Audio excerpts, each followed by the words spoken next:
Há 3 anos deixei um emprego tão estranho que demorei a conseguir falar sobre ele. Vamos conferir alguns pedidos na fábrica. Sempre que me perguntavam sobre meu trabalho, eu inventava uma resposta, pois nem eu sabia explicar direito, pelo menos até hoje. Neste vídeo, vou revelar a verdade sobre meu único trabalho na China. Desde como consegui esse trabalho e quanto me pagavam, até como e por que fui demitido. Vou tentar ser breve, mas não posso prometer nada, porque estamos falando dos primeiros 4 anos que Noélia e eu passamos neste país. Então, fiquem à vontade.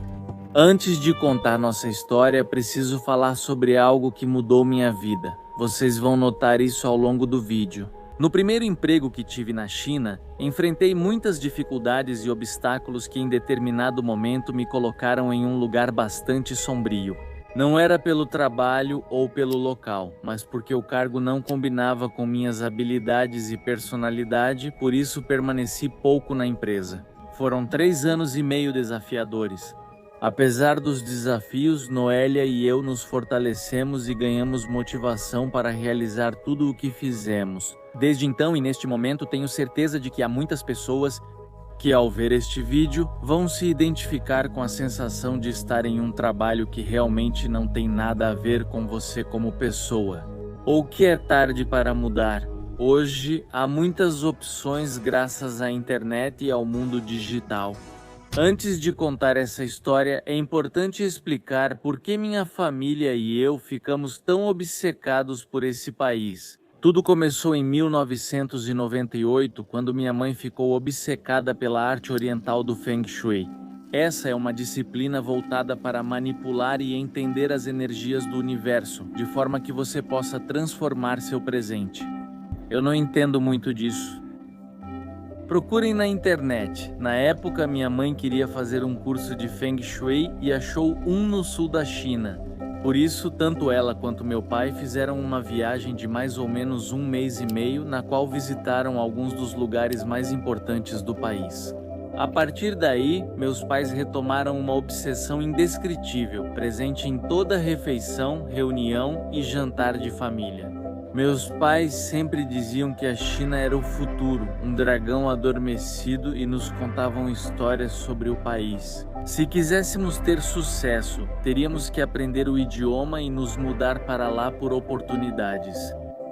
Claro que naquela época nós tínhamos 10, 12 anos e não tínhamos nenhum interesse nisso, então a mensagem ficou chata e repetitiva. Alguns anos depois, faltando 1 ano para as Olimpíadas de Pequim, meus pais nos levaram à nossa primeira viagem pela China. E a partir desse momento, finalmente entendemos o motivo da obsessão deles. E é que, como vocês devem ter visto em nossos vídeos, viajar para a China é como viajar para um planeta completamente diferente, e é muito diferente do que você poderia ver em qualquer outro lugar do mundo. Depois dessa viagem, ficamos completamente contagiados. Lembro de contar aos meus amigos que um dia me mudaria para a China. Nem sei como ou porquê. E curiosamente, alguns anos depois, uma das minhas melhores amigas começou a demonstrar interesse em fazer um semestre de chinês mandarim na cidade de Xangai. E sinceramente, se ela não quisesse ir, eu provavelmente nunca teria tido coragem de dar esse passo. Ela é muito ativa e quando me contou já tinha escolhido a escola.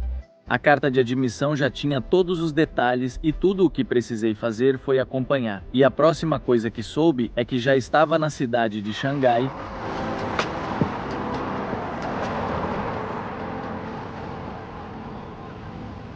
Lá passei um semestre supostamente estudando chinês, mas honestamente aos 19 anos de idade, morando em uma cidade tão grande como Xangai, acabei perdendo o controle. Eu só queria saber de festas, jogava basquete e o chinês foi a menor das minhas prioridades. Por isso, meus pais decidiram que era uma perda de tempo e dinheiro e me obrigaram a voltar para o México, onde comecei a estudar direito. Vocês devem se perguntar por que escolhi direito se meu sonho era voltar à China. Naquela época, um amigo do meu pai sugeriu que se eu quisesse voltar para a China, o ideal seria escolher um curso mais flexível. Pensei inicialmente em relações ou comércio internacional, Mas o amigo do meu pai me disse que se eu escolhesse direito, eventualmente eu poderia me especializar em uma dessas áreas. Se durante o processo eu percebesse que não gostava, poderia escolher outra área, como direito penal ou civil. Posso litigar, atuar em cartório e manter opções abertas. No entanto, com o passar do tempo, minha convicção só se fortaleceu que, honestamente, já tinha se tornado uma teimosia. Então eu sempre dizia, eu vou voltar, eu vou voltar, eu vou voltar. E tanto é assim que nas primeiras vezes que saí com Noélia, eu disse, não sei se vamos durar, pois me formo no próximo ano e penso em voltar para a China. Talvez seja melhor continuarmos amigos e manter a paz. Eu não sabia naquela época. Após minha formatura, levaria de 3 a 4 anos até eu poder retornar oficialmente como funcionário em uma empresa chinesa. Durante esse tempo, eu passei viajando e fazendo trabalho voluntário ao redor do mundo, o que curiosamente me deu as ferramentas que eu precisaria para voltar. Um desses trabalhos voluntários me levou de volta à China, onde passei 2 meses em uma fazenda de porcos estudando mandarim. Quando o dinheiro acabou, precisei voltar para a cidade do México. Primeiro, precisei voar para Xangai, onde minha amiga Dani trabalhava em uma empresa local. E mais uma vez foi ela quem mudou completamente a minha vida, pois estando lá, ela me contou como conseguiu um emprego na China e até me recomendou para a agência, que acabou conseguindo um emprego para mim em Suzhou. A partir daqui, a história continua. É que quando voltei ao México e comecei a fazer minhas primeiras entrevistas de emprego, notei que a maioria das oportunidades na agência não se relacionava com minha carreira. Entre elas, me enviaram uma proposta para trabalhar em uma usina de aço, outra para trabalhar em um hotel e, por fim, uma para trabalhar em uma empresa de soluções de embalagens na cidade de Suzhou. Isso me pareceu bastante estranho, porque como mencionei anteriormente, eu tinha me formado em Direito e nenhuma dessas opções tinha algo a ver. Naquela época, eu aceitava qualquer opção que me permitisse voltar à China com visto de trabalho e buscar oportunidades. Portanto, no dia 6 de junho de 2019, tive minha primeira entrevista de emprego. E provavelmente, desde aquele momento, eu já deveria ter percebido que algo não estava totalmente certo. E é que durante uma entrevista de emprego comum e normal, são feitas perguntas relevantes para a vaga. Durante minha entrevista, fizeram perguntas estranhas, e a que mais me chamou a atenção foi sobre minha capacidade de aguentar álcool, ou seja, quanto eu conseguia beber. E nesse momento eu gostaria de saber o que vocês teriam respondido, porque, embora eu seja uma pessoa que gosta de se divertir, até então eu nunca tinha contado quanto álcool eu consigo beber antes de cair no chão. O que eu não sabia é que na China isso é fundamental para pessoas de negócios, pois muitas negociações ocorrem à mesa com uma boa bebida. Mas como eu não fazia ideia de nada disso, lembro que minha resposta foi, não sei quanto eu posso beber. E alguns meses depois fiquei sabendo que essa resposta praticamente me garantiu o cargo, porque eles interpretaram como um sinal de que eu podia beber muito. Após a entrevista, em menos de 3 dias recebi a oferta de emprego com o seguinte pacote salarial principal. Me ofereceram 14 mil yuans, que ao câmbio da época eram cerca de 34 mil pesos mexicanos. Um pouco mais de dinheiro para alugar um apartamento e 3 refeições diárias, algo comum em empresas chinesas. O único requisito era chegar à China o quanto antes. Imediatamente comecei a organizar minha papelada e validar meus documentos. Em 3 de outubro de 2019, junto com meu irmão e primo, finalmente me mudei para Suzhou. A chegada foi muito estranha, mas esse foi apenas o começo de uma série de acontecimentos que foram me surpreendendo cada vez mais. Para começar, escolhemos uma das piores datas para voar para a China, já que fizemos isso durante os feriados do Dia Nacional. Ao chegar à China, não havia ninguém da empresa para me receber, pois todos estavam de férias. E basicamente tivemos que aprender como nos locomover na cidade e encontrar a empresa por conta própria. Ainda me lembro que, quando chegamos à cidade de Suzhou, pensei que estávamos nos mudando para uma daquelas famosas cidades fantasmas. Como era um parque industrial enorme, a maioria das pessoas ia embora durante as férias e quando chegamos estava vazio. Porém, poucos dias depois, o período de férias acabou e finalmente tive meu primeiro dia oficial de trabalho. Para isso, eu estava morando em um hotel e meu chefe se ofereceu para passar lá e me buscar. Como era de se esperar, eu queria causar uma boa primeira impressão. Então, vesti meu melhor terno, coloquei uma gravata, lustrei meus sapatos e até passei um pouco de colônia. Só para descobrir que meu chefe estava de bermuda de basquete e vestido como se tivesse acabado de sair de um jogo. Mas fica ainda melhor. Ao chegarmos à empresa, havia uma comitiva de recepção para mim. Meus colegas de trabalho me deram as boas-vindas até com uma faixa enorme na qual diziam "Bem-vindo, novo colega". Depois me levaram para um tour na empresa. Mas que surpresa eu tive quando percebi que a única pessoa que falava inglês em toda a empresa era meu chefe. Quando digo que ele falava inglês, era cerca de 50 ou 60%. Para o resto, usávamos tradutor. Assim que o tour acabou, fui apresentado aos colegas de trabalho e recebi meu escritório. Começou o período mais estranho da minha vida. Vocês devem se perguntar por que um advogado mexicano trabalha numa empresa chinesa de embalagens. Eu também me pergunto isso. No início, meu chefe me designou um mentor para me ensinar como a empresa funcionava. Quais eram minhas responsabilidades e o que eu precisava aprender para poder me integrar à empresa. No entanto, esse tutor não falava inglês, ou pelo menos não o suficiente para me explicar coisas tão técnicas quanto as que eu deveria estudar. Ao mesmo tempo, meu chinês estava muito longe do nível necessário para entender essa indústria. E ao mesmo tempo, as pessoas que trabalham lá são engenheiros que passaram toda a carreira universitária aprendendo sobre a indústria. E, portanto, desde o primeiro dia tive a impressão de que aquele trabalho não iria durar muito tempo.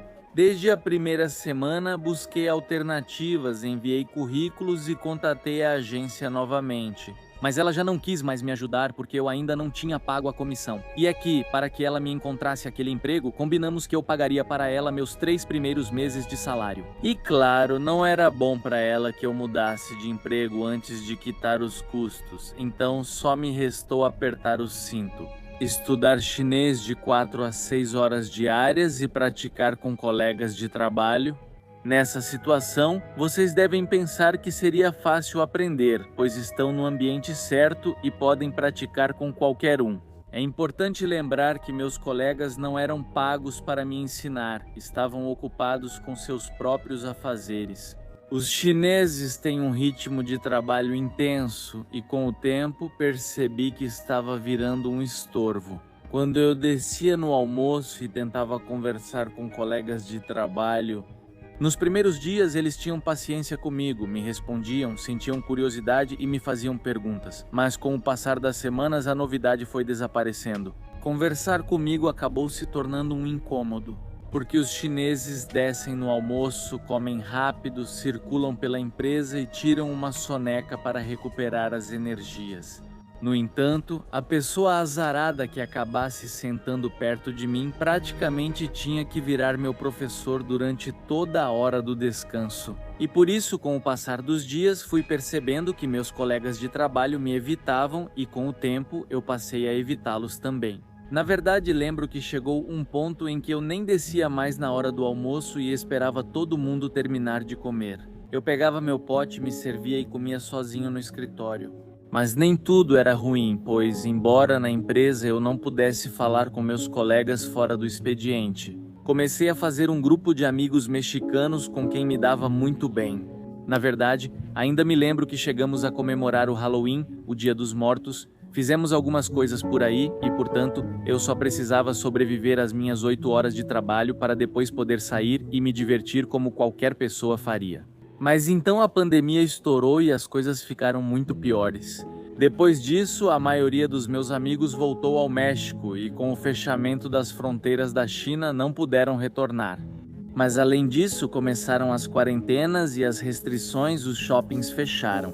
Além dos colegas de trabalho, não havia como conhecer outras pessoas. Assim, só me restou focar no trabalho e sobreviver até achar algo melhor. Já sabia que durante a pandemia não teria outras oportunidades, então foquei a maior parte do meu tempo em estudar mandarim para poder me adaptar à empresa em que eu trabalhava. O isolamento durou cerca de 2 meses. Depois voltamos ao escritório, onde fui informado que meu projeto não teve um bom resultado.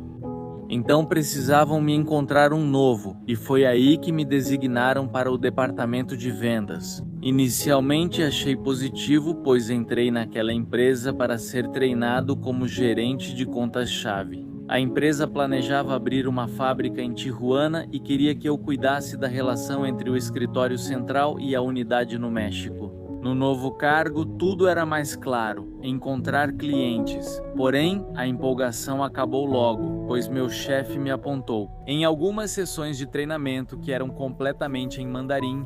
E ainda me lembro que, depois da primeira sessão de treinamento, fui até o escritório dele e disse: "Ei, está tudo em mandarim, como é que eu vou aprender?" Ele respondeu: "Você já está há quase meio ano na China e deveria entender os conceitos básicos, mas lembre-se que esses não eram treinamentos comuns, era preciso aprender. Termos e palavras que os chineses aprendem na universidade, mas por não saber disso, levei tudo muito a sério. E basicamente tripliquei as horas que passava estudando chinês e aprendi conceitos que até hoje já nem lembro mais, porque não são palavras que você vai usar no dia a dia. O importante é que, graças a esses cursos, percebi que seria impossível continuar nesse trabalho, que logo acabaria e eu provavelmente não sobreviveria nem mais 3 meses. Comecei a buscar opções, como procurar outro emprego ou investir em Bitcoin. Muitas coisas passaram pela minha cabeça até que decidi criar um canal no YouTube. Desde então, Noélia e eu focamos nossos esforços em fazer nosso canal do YouTube crescer, buscando torná-lo uma alternativa. Especialmente porque trabalhávamos com a ideia de que meu contrato original, que era de 1 ano, não seria renovado. Ainda lembro de dizer para a Noélia: "Se nada der certo, vão me mandar embora e ficaremos sem renda e visto." Nós dois tínhamos muito medo, pois sabíamos que até no México seria difícil achar trabalho na pandemia. Desde então, Noélia e eu procuramos opções e ela achou emprego como professora de inglês em uma creche. No entanto, naquela época não fazíamos ideia de que estávamos fazendo algo ilegal. Ter um visto de trabalho não permitia que Noélia trabalhasse na China. No entanto, naquela época, estávamos operando sob a ideia de que meu contrato não seria renovado e que teríamos que sobreviver das nossas economias por tempo indefinido. Portanto, a partir de então, Noélia e eu começamos a economizar como se não houvesse amanhã. E para que vocês tenham uma ideia do nível de obsessão que tínhamos em economizar cada centavo. Durante muito tempo, eu levava um pote para pedir porção dupla na empresa e Noélia e eu jantávamos com ela. Com o tempo, nosso canal no YouTube começou a crescer quando chegamos aos primeiros 5.000 inscritos. Fomos convidados para Xi'an, onde conhecemos diversos criadores de conteúdo já atuantes na indústria. Apesar de nosso canal ainda não gerar renda, foi ele e nossa inocência que nos fizeram acreditar na viabilidade do projeto. Portanto, ao voltar dessa viagem, Noélia e eu tomamos a decisão de que ela deixaria o trabalho para se dedicar em tempo integral à edição dos nossos vídeos. Em retrospectiva, essa foi uma decisão muito imprudente, porque, como mencionei antes, sentíamos que eu estava prestes a perder meu emprego. O mundo estava em pandemia, então seria difícil achar alternativa. Seguimos a intuição e por isso o canal foi crescendo aos poucos.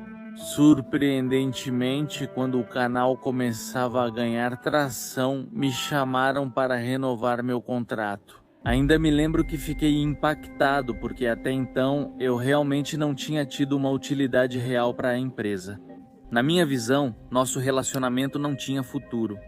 Ainda não dominava o idioma para atuar naquela indústria e, sinceramente, não via meu valor na empresa. No entanto, meu chefe via a situação de forma diferente, porque me ofereceu renovar o contrato, não por 1 ano, mas por 3. Como era de se esperar, eu não hesitei, assinei imediatamente e lembro que voltei para casa para comemorar com Noélia, que não iam nos expulsar e que pelos próximos 2 ou 3 meses não precisaríamos nos preocupar. Eu ainda achava que isso não duraria. Se vocês estivessem no meu lugar, sentiriam o mesmo. E, para que vocês entendam, preciso contar o que eu realmente fazia dentro da empresa. Como mencionei antes, tinham me transferido para o setor de vendas. Tinham me dado uma série de treinamentos em chinês que eu não entendia absolutamente nada e que tentava traduzir, mas que não conseguia assimilar.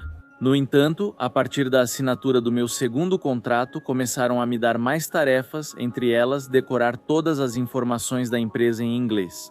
Fazer apresentações em PowerPoint e acompanhar meu chefe em viagens de negócios nas quais eu apresentava a empresa para auditórios de até 50 a 100 pessoas. No entanto, com o passar do tempo, fui percebendo que havia algo bastante estranho. Sempre que recebíamos um cliente ou visitávamos uma empresa, eu fazia minhas apresentações. Eu percebia que 99% das pessoas para quem eu estava fazendo minha introdução não me entendiam absolutamente nada.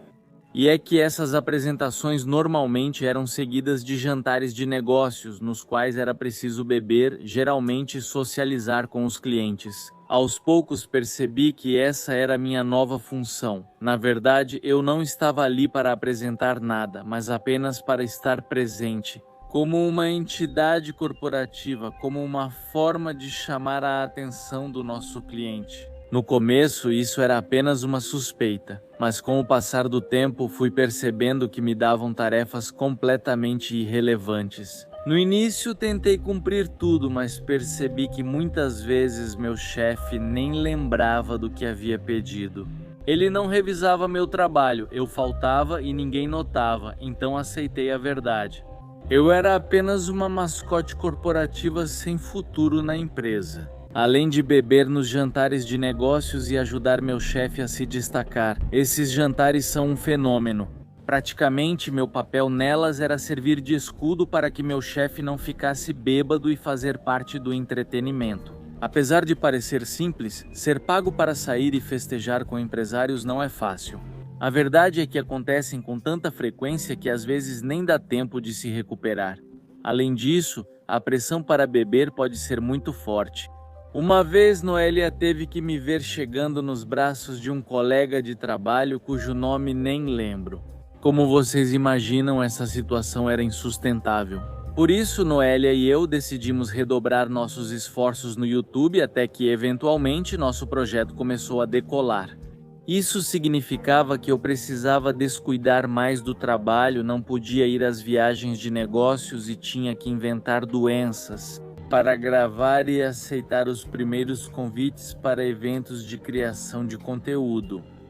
No começo, lembro que meu chefe foi bastante aberto e me apoiou muito. No entanto, eventualmente ele me chamou ao seu escritório para me perguntar o que estava acontecendo e quais eram meus planos para o futuro. Ele já sabia que eu estava muito focado no meu projeto pessoal. Disse a ele que tentaria equilibrar os dois projetos, mas já sabia que meus dias estavam contados. Pouco depois, ele me chamou de novo ao escritório onde já me esperava. Com minha carta de demissão, ele gentilmente me pediu para assiná-la. Na época, não me opus. Lembro que agradeci muito a ele por ter tido paciência comigo e por ter me apoiado durante a pandemia. Pedi apenas um dia para assimilar tudo e decidir o que faria após pedir demissão. E vocês não vão acreditar quando eu.